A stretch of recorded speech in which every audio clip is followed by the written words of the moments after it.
ಜನತಾದಳದ ಕಾರ್ಯಕರ್ತ ಬಂಧುಗಳೇ, ವೇದಿಕೆ ಮೇಲಿರ್ತಕ್ಕಂಥ ನಮ್ಮ ಯುವ ಜನತಾದಳದ ಅಧ್ಯಕ್ಷರು ಆತ್ಮೀಯರಾದಂಥ ಸನ್ಮಾನ್ಯ ನಿಖಿಲ್ ಕುಮಾರಸ್ವಾಮಿ ಅವರೇ, ಹಾಗೂ ವೇದಿಕೆ ಮೇಲಿರ್ತಕ್ಕಂಥ ಪಕ್ಷದ ಎಲ್ಲ ಗೌರವಾನ್ವಿತ ಪದಾಧಿಕಾರಿಗಳೇ ಮತ್ತು ಎಲ್ಲ ನನ್ನ ಶಾಸಕ ಮಿತ್ರರೇ, ಲೋಕಸಭಾ ಸದಸ್ಯರೇ ಮತ್ತು ಎಲ್ಲ ಮಾಜಿ ಶಾಸಕರೇ, ಮಾಜಿ ಮಂತ್ರಿಗಳೇ ಮತ್ತು ವೇದಿಕೆ ಮೇಲಿರ್ತಕ್ಕಂಥ ರಾಜ್ಯದ ಎಲ್ಲ ಜಿಲ್ಲೆಗಳ ಅಧ್ಯಕ್ಷರೇ, ಪದಾಧಿಕಾರಿಗಳೇ, ವೇದಿಕೆ ಮುಂಭಾಗ ಇರ್ತಕ್ಕಂಥ ಎಲ್ಲ ಭಾಗದ ನನ್ನ ಬಂಧುಗಳೇ ಮತ್ತು ಮಾಧ್ಯಮದ ಸ್ನೇಹಿತರೆ, ಇವತ್ತು ಏನು ಜನ ಎಲ್ಲರೂ ಕೂಡ ಕಳೆದ ಸರ್ಕಾರ ಸರಿ ಇಲ್ಲ ಅಂತಕ್ಕಂಥ ದೃಷ್ಟಿಯಿಂದ ಕಾಂಗ್ರೆಸ್ನವರು ಏನು ಆಸೆ ತೋರಿಸಿದಂಥದ್ದು 2000 ಹಣಕ್ಕೋಸ್ಕರ ಸುಮಾರು 136 ಸೀಟನ್ನ ಇವತ್ತು ರಾಜ್ಯದಲ್ಲಿ ಅವ್ರಿಗೆ ಕೊಟ್ಟರು.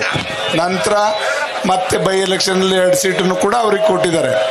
ಇದೆಲ್ಲ ನಾವು ನೋಡಿದ್ರೆ ಎಲ್ಲೋ ಒಂದ್ ಕಡೆ ಅವರು ಚುನಾವಣೆಗೋಸ್ಕರ ಈ ಭಾಗ್ಯಗಳನ್ನ ಕೊಟ್ಟು ಇವತ್ತು ನಮ್ಮನ್ನೆಲ್ಲ ಕೂಡ ಮರಳು ಮಾಡಿ ವೋಟ್ ಹಾಕ್ಸ್ಕೊಳಕ್ ಮಾತ್ರ ಈ ಭಾಗ್ಯಗಳು ಅಂತಕ್ಕಂಥ ನಿಟ್ಟಿನಲ್ಲಿ ಈ ಸರ್ಕಾರ ನಡ್ಕೊಂತ ಇರ್ತಕ್ಕಂಥದ್ದು ನಾವು ನೋಡ್ತಾ ಇದ್ದೀವಿ.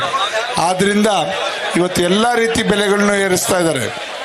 ಒಂದು ಹಾಲಿನ ದರ ಸುಮಾರು 9 ರೂಪಾಯಿವರೆಗೂ ಹೆಚ್ಚಿರ್ತಕ್ಕಂಥದ್ದು, ಡೀಸೆಲ್ ಬೆಲೆಯನ್ನ, ದಿನಬಳಕೆ ವಸ್ತುಗಳು ಎಲ್ಲದೂ ಕೂಡ ಗಗನಕ್ಕೇರಿರ್ತಕ್ಕಂಥದ್ದು ನಾವು ನೋಡಿದಾಗ ಮೆಟ್ರೋ ಪ್ರಯಾಣಿಕರು ಏನು ಸಾಮಾನ್ಯ ಜನ ಅವರು ಕಚೇರಿಗಳಿಗೆ ಹೋಗಲಿಕ್ಕೆ ಎಲ್ಲದಕ್ಕೂ ಕೂಡ ಇವತ್ತು ಟ್ರಾಫಿಕ್, ಈ ದಟ್ಟಣೆ ಟ್ರಾಫಿಕ್ನಲ್ಲಿ ಬೆಂಗಳೂರಿನಲ್ಲಿ ಅವತ್ತು ಮೆಟ್ರೋನ ಅವಲಂಬಿಸಿದ್ರು, ಅದ್ರ ದರನೂ ಕೂಡ ಹೆಚ್ಚಿರ್ತಕ್ಕಂಥದ್ದು. ಬಸ್ ಪ್ರಯಾಣಿಕರದು, ರೈತರ TC ದರಗಳು, ಇವತ್ತು ನಮಗೆ ಟ್ರಾನ್ಸ್ಫಾರ್ಮರ್ಸ್ ಏನಾದ್ರು ಬೇಕು ಅಂದ್ರೆ ಕೃಷ್ಣಪ್ಪಣ್ಣ ಹೇಳಿದ ರೀತಿಯಲ್ಲಿ ಸುಮಾರು 2-3 ಲಕ್ಷ ರೂಪಾಯಿ ಖರ್ಚು ಮಾಡಬೇಕು ಒಬ್ಬ ರೈತ. ಹೀಗಾಗಿ ನೋಂದಣಿ ಶುಲ್ಕ ಅಂತೂ ಯಥೇಚ್ಛವಾಗಿ ಜಾಸ್ತಿ ಮಾಡಿರ್ತಕ್ಕಂಥದ್ದನ್ನ ನಾವೆಲ್ಲ ನೋಡ್ತೇವೆ.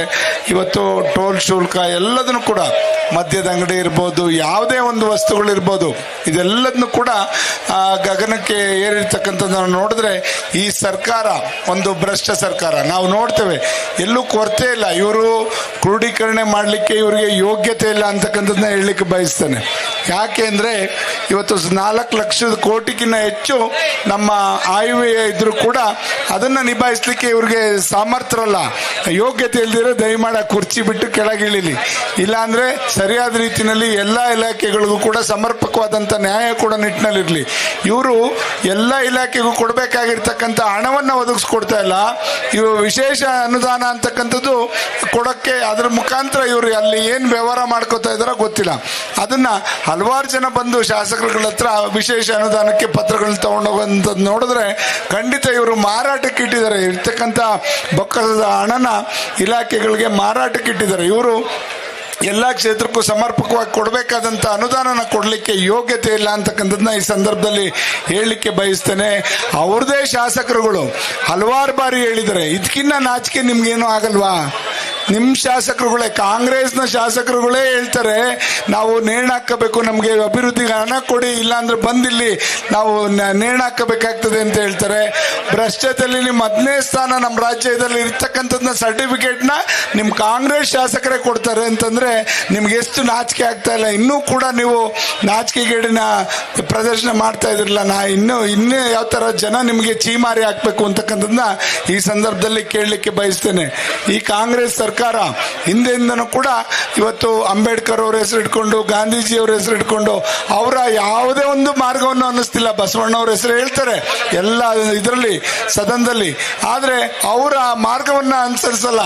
ಒಳಗೆ ಇವರೆಲ್ಲ ಕೂಡ ಈ ತರ ಒಂದು ಭ್ರಷ್ಟತೆನೆ ತುಂಬಿ ತುಳುಕ್ತಾ ಇರ್ತಕ್ಕಂಥ ಈ ಸರ್ಕಾರನ ಕಿತ್ತೋಗಿವರೆಗೂ ಕೂಡ ನಮ್ಮೆಲ್ಲರೂ ಕೂಡ ಹೋರಾಟ ಇರಬೇಕು. ಇದು ಬರೀ ಜನತಾದಳದ ಹೋರಾಟ ಅಲ್ಲ. 7-7.5 ಕೋಟಿ ಜನನೂ ಕೂಡ ಇವತ್ತು ನಿಮ್ಗೆ ಆಗ್ತಾ ಇರ್ತಕ್ಕಂಥ ನೋವನ್ನ ಮನಸ್ಸಲ್ಲಿ ಇಟ್ಕೊಂಡು ಈ ಸರ್ಕಾರ ಯಾವಾಗ ಕಿತ್ತೋಗಿಬೇಕು ಅಂತಕ್ಕಂಥದ್ದನ್ನ ನೀವೆಲ್ಲ ಆಲೋಚನೆ ಮಾಡಬೇಕು ಅಂತಕ್ಕಂಥದ್ದನ್ನ ಪ್ರಜೆಗಳನ್ನ ನಾನು ಕೇಳಲಿಕ್ಕೆ ಬಯಸ್ತೇನೆ. ಇವತ್ತಿಂಥ ಸರ್ಕಾರ ಬೇಕೆ ನಮ್ಗೆ. ಇವತ್ತು ಈ ಸ್ಲೋಗನ್ನ ನಾವೆಲ್ಲ ಕೂಡ ಒಂದು ಬದಲಾವಣೆ ಮಾಡ್ಕೊಳ್ಳೋಣ. ಸಾಕಪ್ಪ ಸಾಕು, ಈ ಸರ್ಕಾರ ಸಾಕು ಅಂತಕ್ಕಂಥ ಸ್ಲೋಗನ್ನ ನಾವೆಲ್ಲರೂ ಕೂಡ ಘೋಷಣೆ ಮಾಡೋಂಥದ್ದು ಮಾಡೋಣ. ನಾನು ಹೇಳ್ಬೇಕು, ಸಾಕಪ್ಪ ಸಾಕು, ಸಾಕಪ್ಪ ಸಾಕು, ಈ ಸರ್ಕಾರ ಸಾಕು, ಇಂಥ ಭ್ರಷ್ಟ ಸರ್ಕಾರ ಬೇಡ. ಕಾಂಗ್ರೆಸ್ ಬೇಡ, ಈ ಸರ್ಕಾರ ಸಾಕು. ಆ ಥರ ದಯಮಾಡಿ ನಾವೆಲ್ಲ ಇವತ್ತು ಈ ಭ್ರಷ್ಟ ಸರ್ಕಾರ ಎಲ್ಲ ರೀತಿಯಲ್ಲೂ ಕೂಡ ಕ್ಷೇತ್ರಗಳಿಗೆ ಹಣ ಕೊಡ್ತಾ ಇಲ್ಲ ಅಭಿವೃದ್ಧಿಗೆ. ಕಾಂಗ್ರೆಸ್ನವರು ಕೂಡ ಬೇಸತ್ತೋಗಿರೋ ಶಾಸಕರುಗಳನ್ನ ಮುಕ್ತವಾಗಿ ಮಾಧ್ಯಮದವ್ರನ್ನ ಅವ್ರನ್ನ ಕೇಳಿದ್ರೆ ಹೇಳ್ತಾರೆ ಅವ್ರ ನೋವುಗಳನ್ನ. ಮುಂದಕ್ಕೆ ಅವರು ಇನ್ನ ಕ್ಷೇತ್ರಗಳಿಗೆ ಚುನಾವಣೆ ಕೇಳಲಿಕ್ಕೂ ಮತ ಕೇಳಕ್ಕೆ ಹೋಗದಂತ ಪರಿಸ್ಥಿತಿಗೆ ಇವತ್ತು ಶಾಸಕರನ್ನ ದೂಡಿರ್ತಕ್ಕಂಥ ಈ ಭ್ರಷ್ಟ ಸರ್ಕಾರ, ಇದನ್ನ ನಾವೆಲ್ಲರೂ ಕೂಡ ಎತ್ತಿಡಿತಕ್ಕಂಥ ಕೆಲಸ ಮಾಡಬೇಕಾಗ್ತದೆ. ಇವತ್ತಿಂದ ಹೋರಾಟ ಇದು ಈ ಸರ್ಕಾರ ತೆಗೆಯವರೆಗೂ ಅವ್ರು ಮಾಡಿರ್ತಕ್ಕಂಥ ಅನ್ಯಾಯಗಳು, ಭ್ರಷ್ಟತೆ ಎಲ್ಲದನ್ನೂ ಕೂಡ ಬೀದಿಗೆ ಇಳಿತಕ್ಕಂಥದ್ದು. ಈ ಬೆಲೆ ಏರಿಕೆ ವಿರುದ್ಧ ನಾವೆಲ್ಲರೂ ಕೂಡ ಹೋರಾಟ ಮಾಡಬೇಕು. 2,000 ಕೊಡ್ತೀವಿ ಅಂತಕ್ಕಂಥದ್ದು ಹೇಳಿ ಹಿಂದೆಯಿಂದ ಎಲ್ಲರ ಹತ್ರನೂ ಕೂಡ ಹಣವನ್ನು ವಸೂಲಿ ಮಾಡ್ತಕ್ಕಂಥ ಕೆಲಸ, ನಿಪುಣತೆಯನ್ನ ಇವರು ಮಾಡ್ತಾ ಇದ್ದಾರೆ. ಇದನ್ನ ಧಿಕ್ಕರಿಸಿ ನಾವೆಲ್ಲರೂ ಕೂಡ ಈ ಭ್ರಷ್ಟ ಸರ್ಕಾರನ ತೊಲಗೋವರೆಗೂ ಕೂಡ ನಮ್ಮ ಹೋರಾಟ ನಿದ್ದೆ ಮಾಡೋದು ಬೇಡ ಅಂತಕ್ಕಂಥದ್ದನ್ನ ಎಲ್ಲ ಕಾರ್ಯಕರ್ತರಿಗೂ ಕೂಡ ನಾವು ಕರೆಯನ್ನ ಕೊಡ್ತಕ್ಕಂಥ ಕೆಲಸವನ್ನ ಮಾಡೋಣ ಅಂತಕ್ಕಂಥದ್ದನ್ನ ಈ ಸಂದರ್ಭದಲ್ಲಿ ಹೇಳ್ತಾ ಇಲ್ಲಿ ತಮ್ಮ ಜೊತೆ ಕೆಲವು ಮಾತನ್ನ ಹಂಚ್ಕೊಳ್ಳಿಕ್ಕೆ ಅವಕಾಶ ಮಾಡಿಕೊಟ್ಟಂತ ಎಲ್ರಿಗೂ ಒಂದ್ಸಿ ನನ್ನ ಮಾತು ಮುಗಿಸ್ತೀನಿ. ಜೈ ಹಿಂದ್, ಜೈ JDS. ಡಯಾಸ್ ಮೇಲೆ ಇರ್ತಕ್ಕಂಥ ಎಲ್ಲ ನಮ್ಮ ಸ್ನೇಹಿತರು, ಪಕ್ಷದ ಕಾರ್ಯಕರ್ತರು ದಯಮಾಡಿ ಕೆಳಗಡೆ